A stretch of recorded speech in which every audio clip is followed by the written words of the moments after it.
Meu nome é Felipe Silva, sou confeiteiro e chocolatier, trabalho nessa área há mais ou menos 7 anos, tenho 33 anos, sou pai do Noah e esposo da Estela.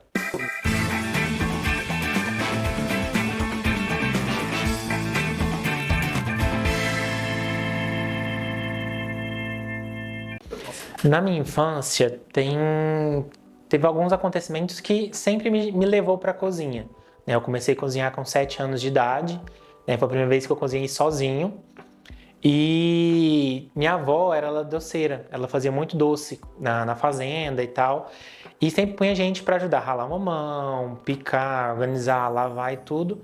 E isso foi despertando o meu olhar para a cozinha. As lembranças, na verdade, mais marcantes é quando eu estava, se não me engano, na quinta ou na sexta série e tinha que fazer, a gente ia fazer aniversário na escola e vamos fazer um bolo. Decidimos fazer um bolo e eu disse, eu vou fazer. Foi a primeira vez que eu fiz um bolo sozinho, né? Então, assim, foi um bolo não tão elaborado como os de hoje, mas foi uma coisa que me marcou bastante na época. A minha paixão pela cozinha começou desde pequeno, assim. Na verdade, assim, não foi bem a paixão quando eu era pequeno, mas foi o contato. E teve um período que eu fiquei meio que tipo assim, esqueci, fui fazer, estudar, fazer outros cursos, né? Onde eu fazia agronomia, e aí eu tranquei esse curso e surgiu uma oportunidade de eu fazer um curso de gastronomia. Como eu gostava muito de cozinhar, todo almoço em casa, eu tava ali fazendo, ajudando e tal. E aí desde então foi fomentando ali, e aí eu fui gostando cada dia mais e fui me apaixonando por essa área, né? Então assim, a cozinha eu falo que não eu busquei a cozinha, a cozinha que me buscou, que me laçou. Uhum. Eu me profissionalizei com 25 anos, né? Foi quando eu finalizei o curso de gastronomia no IGA, aqui em Uberlândia, e foquei mais na cozinha mesmo, onde eu fui para grandes restaurantes aqui na cidade e posteriormente fiz meu estágio fora. O meu estágio eu tive a oportunidade de fazer na França, que é um dos berços da gastronomia. E para mim foi muito desafiador, porque desde pequeno, quando eu na prática dos meus esportes, tinha vários amigos que, vou fazer intercâmbio para onde, para aquilo, e eu sempre tinha vontade e nunca conseguia, né, por questão financeira e tal. E aí surgiu essa oportunidade depois que eu finalizei o curso no IGA de ir para lá, para a França, para fazer meu estágio. E aí eu fiz assim, agarrei com todas as forças, né? Vendi meu carro, peguei acerto de empresa e fui para lá com a cara e com a coragem. Não falava totalmente o idioma, falava poucas palavras. E quando eu cheguei, né, a despedida aqui foi bem emocionante. Quando eu pisei em solo francês, lá em Paris, eu assim, tava incrédulo, né? Eu não acreditava, falei assim, nossa, é um sonho que se realizou, que tá se realizando. Mas assim, e não foi, o estágio inteiro não foi as mil maravilhas, né? Então assim, passei muitos bocados, eu não sei como eu consegui sair do aeroporto de Paris até a Gare de Lyon, né, que é a garagem de trem, para pegar o trem, depois pegar outro trem para ir para a cidade onde eu fiz o estágio no hotel. E nisso, só de eu conseguir chegar lá, para mim foi assim uma vitória. Porque assim, tudo um ambiente desconhecido, então foi bem, bem legal. Aí chegando lá, a gente já comecei, né, quando a gente comecei a fazer o estágio, tive um pouco de preconceito por ser brasileiro, né? Em si, nas pessoas da cidade, não. Mas no local do estágio, o primeiro mês foi bem, bem impactante para mim. Porque assim, sobrava só as piores coisas da cozinha para mim, para o estagiário brasileiro fazer. Porque lá tinha eu, brasileiro, um argentino e 3 franceses. Aí depois chegou uma mexicana. E sobrava só pro brasileiro tirar lixo, limpar chão, escamar peixe, sim, as coisas as piores. Mas eu mantive, porque ele era o meu foco, era aprender todo o processo da cozinha, como eles faziam e tudo. E aí, depois de um mês, o chefe começou a pegar confiança em mim, onde eu fiquei um mês e meio nos pratos quentes, Depois eu fui para a parte de confeitaria, nas sobremesas. Então ele estava confiando tanto em mim nas sobremesas que quando era folga da chefe de partida, da chefe patissier, eu tomava conta do serviço. E aí teve um dia que foi assim, para mim foi bem impactante, que tinha uma criança na mesa e não tinha um menu específico para que a criança queria.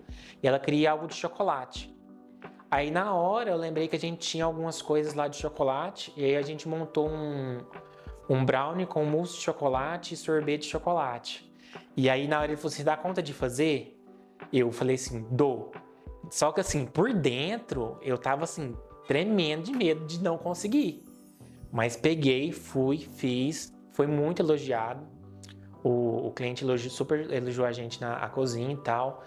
E depois daquele momento eu falei assim, eu sou muito capaz. E aí depois disso, foi deslanchando, né? Então assim, quando tinha eventos, o chefe me chamava para ajudar nos eventos.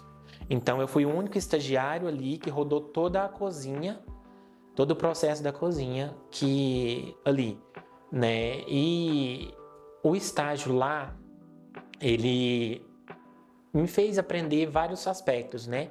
E aprimorar a questão do sabor, que para nós aqui no Brasil é um sabor mais intenso, né, com um pouco mais de açúcar, de dulçor e tal. Lá é um pouco mais sabor. Por isso que às vezes o brasileiro vai para fora e fala: "Nossa, lá a comida é sem graça". Mas porque nós estamos acostumados com outro tipo de paladar. E aí lá me mudou a visão de ver a forma de trabalhar, né, o respeito pelo alimento, pelo assim, por tudo no geral do processo. Né? Então, assim, lá eu tive oportunidades de conhecer chefes com 3 estrelas Michelin, restaurantes de estrelas Michelin. Então, assim, foi uma experiência que virou a chave para mim na minha carreira. Como cliente, eu tive a experiência de conhecer 2 restaurantes. A La Columbia, e que é da família Troagro, né, do nosso querido Claude Troagro. Conheci o pai dele, um cara assim, um senhor super simpático. E foi uma experiência diferente, porque eu não tinha esse costume.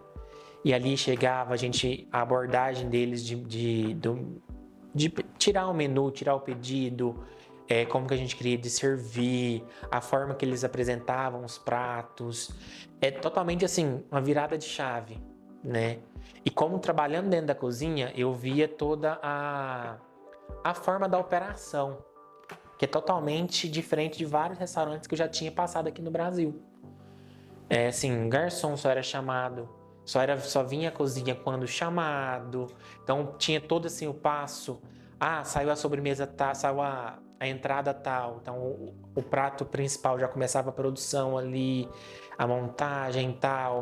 Então tinha todo esse time que, tipo assim, eu não tinha conhecimento sobre isso. Então era tipo assim, vamos dizer, um balé, assim, uma dança assim que toda harmônica. Depois de 6 meses que eu fiquei lá na França e eu retornei para o Brasil, a minha finalidade era buscar mais conhecimento na prática aqui, porque como eu vi que são 2 culturas totalmente diferentes, eu queria pegar esse conhecimento de lá com o do Brasil e montar a minha própria identidade, né? Então eu voltei para outros restaurantes, trabalhei em alguns restaurantes aqui, e aí depois, com a pandemia, eu fui dispensado. E eu já tinha comentado com a Estela que se eu saísse dali, seria para montar algo pra gente. E eu já sempre vim em paralelo, fazendo algumas coisas e tal. E aí foi quando eu falo que foi um pontapé de Deus para mim tomar essa decisão, né? Que tipo assim, ou eu ia, ou eu ia. E desde então, faz mais ou menos uns 4 anos que nós estamos só com o ateliê, que hoje, quem vê nossos doces, né, vários clientes, tem relatos de clientes que quando vê nossos doces nos eventos, falam assim, nossa, esse aqui é do Felipe. Então eu quero isso pra gente, de trazer a nossa identidade pro nosso doce, a pessoa nos reconhecer só pelo nosso doce mesmo. Então eu busco isso a cada dia. Hoje eu ainda estou em busca do meu sucesso em si, Mas o que mais me motiva, o que mais, sim, que eu tenho como pilar é a nossa qualidade. Qualidade dos nossos insumos, a qualidade do produto que a gente entrega para o nosso cliente. Então eu acredito que apesar dele ser bonito, ele tem que ser gostoso. Então isso, insumos de qualidade, desde ali do começo da produção, tem que ser levado em conta. Então eu acho que essa entrega é o nosso segredo que a gente vem crescendo a cada dia mais. Um dos maiores desafios que eu vejo hoje é quando a gente dá um passo a mais. É assim, um medo, aquele frio de dar esse passo a mais. Como por exemplo, quando eu comecei, né, morava no Roosevelt e assim, tinha um cômodo e a cozinha para a gente trabalhar, fazer tudo, não tinha espaço de receber os clientes, né? E hoje eu tenho uma cozinha fria, uma cozinha quente, tenho um espaço para o pessoal vir receber, para a gente conversar, para a gente elaborar, né, o evento deles, que querendo ou não é um sonho. Então a gente realiza os sonhos através dos nossos doces. Então hoje eu vejo que esses crescimentos, esses passos, para mim é o mais desafiador. Porque aí tem várias coisas assim, investimentos, busca de mão de obra, busca de maquinário, e isso dá um friozinho. Mas depois que você vê, você para, nossa, quando eu comecei, onde eu tô hoje, é muito gratificante essa luta. As noites que a gente passa em claro, porque isso às vezes o pessoal não vê. Mas quantas noites e noites que a gente já passou, que eu já passei em claro, nós passamos em claro, para conseguir estar aqui hoje. E os desafios que nós temos no dia a dia é encaixar as encomendas. Por exemplo, no final de semana, que são os dias que a gente mais tem encomendas, mais trabalha, às vezes tem tipo, doce de um evento, bolo de outro, encomenda das cafeterias. Então a gente tem que meio que montar uma dança mesmo, assim, para encaixa um de cá, começa de cá, encaixa esse, para conseguir entregar, porque cada produto tem um processo, né? Os bombons pintados, a gente pinta, faz a casquinha, recheia, fecha. O bolo a gente faz a massa, recheia, depois recheia o bolo, ele tem que descansar. Então, assim, tem todo um processo e a gente tem que respeitar esses processos. Então, assim, às vezes a pessoa quer um bolo de um dia para o outro que às vezes a gente não consegue entregar. E a pessoa fala, é só um bolo, mas ela não vê que a gente tem que ver questão de decoração. Tem bolo, por exemplo, que a gente faz flores de açúcar, que a gente leva em torno de 3, 4 dias para fazer só as flores. Ou às vezes a gente tem que fazer a flor um mês antes, né, para a gente conseguir conciliar todas as encomendas. Então esse é um dos nossos maiores desafios, essa conciliação, para a gente conseguir atender toda a demanda. E tem algumas coisas ali no make-off que, assim, que às vezes acontece, porque assim, né, imprevisto sempre acontece. Teve uma vez que a cliente mudou a data, cheguei lá eram 400 ou 500 doces. E aí, cheguei para entregar no dia do evento, cheguei lá. Primeiro eu estranhei porque não tinha movimentação da montagem do evento. Porque ela falou que ia ser um evento grande, com não sei o que e tal. E eu já fiquei com um pezinho atrás. Deve começar a montar agora e tal. Aí chegou a responsável do estabelecimento e falou assim, nós não podemos receber encomenda com a festa de um dia de antecedência. Eu falei assim, ok. Né? Voltei, mandei mensagem. Só que a cliente tinha mudado a data pro dia seguinte e não me avisou. Só que assim, a sorte é que eram bombons, então tipo, que tem uma durabilidade um pouco maior, então eu não tive que refazer o pedido. Um dos nossos diferenciais é que quando o cliente chega no evento, que nós já recebemos vários relatos, né, vários depoimentos de clientes falando assim, nossa, eu vi seu doce na festa de fulano, eu só comi o doce porque era seu. Então, assim, e esse diferencial que a gente quer, que é essa inovação da pessoa, dessa identidade, da pessoa ver e já assimilar. Esse doce é o doce do Felipe. Então, que ele já assimila com a qualidade, com a nossa qualidade.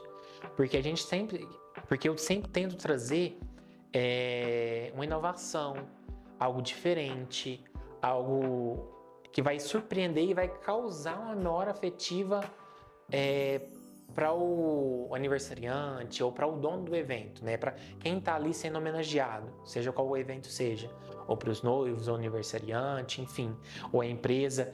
E eu acho legal a reação das pessoas quando vê, nossa, como por exemplo das ágatas, quando a pessoa vê que a ágata ela é de chocolate, a pessoa, nossa, que é isso? Teve um relato de uma cliente que ela deu uma ágata para a amiga dela jogou na panela a ágata para separar o chocolate da pedra.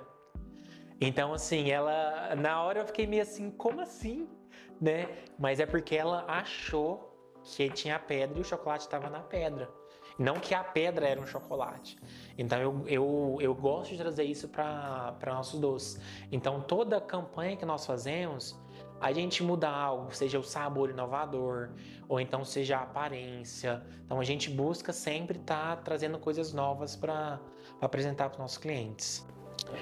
E esse mercado da confeitaria, ele tem uma concorrência, ele é bastante concorrido. Ainda mais devido à pandemia, que virou assim, todo mundo começou a fazer, que foi uma busca, né, de sobrevivência. A concorrência, a oferta ficou muito grande. E a gente, para lidar com isso, a gente sempre preza, a gente não preza somente o preço, né? E a gente preza muito a qualidade, aspecto de sabor, qualidade, textura. Todo esse processo a gente preza, que foi onde que a gente se diferencia de vários outros. E para aqueles que têm o sonho de ser um chefe de cozinha, de ter uma carreira na gastronomia, eu falo que tem que começar do baixo, porque deu um boom, né, com esses programas de culinária. Quero ser chefe. Mas chefe, na verdade, ele é um líder de equipe. Então, assim, ficou muito popular, eu quero ser chefe de cozinha. Mas muitos chefes de cozinha não sabem o processo da pia, o processo da produção, do pré-preparo, de todo ali que engloba uma cozinha no geral. Então ele tem que saber todo o processo das receitas. Se, por exemplo, sua cozinha está trabalhando direitinho, mas a pia não está funcionando. A pia está de alguma forma tal. Então ali impacta na sua entrega final. Então, assim, você tem que ralar, você tem que ter persistência, é queimadura, é pegar no batente, é testar, é errar. Quantas receitas de macarrão nós já perdemos, né, erramos, para adaptar, porque nós trouxemos a nossa receita de lá da França e adaptamos para cá, né, porque a gente usava açúcar de beterraba, a farinha de amêndoas de lá é totalmente diferente do que nós temos aqui. Então, assim, temos que fazer a cozinha ser um laboratório para você executar. E as pessoas vêem só o glamour do prato final entregue. E não é só, tem muita coisa para trás. Né? Você vai lá, queimaduras graves, e aquele na hora você queimou no meio do serviço, foda-se a queimadura, você tem que entregar. Quando você se propõe a entregar um evento, independente do que acontecer, você tem que entregar o evento. Porque aquele momento daquele evento é um sonho de uma pessoa, é algo que a pessoa espera. Então, assim, a dica que eu dou, né, o conselho que eu dou para quem está querendo começar ou para quem está pleiteando uma carreira na gastronomia é sempre manter firme. Porque, assim, tem seus dias de glória, mas tem muitos dias de luta. Muitos. E não é só ali ver o final, a gente tem que ver todo o processo.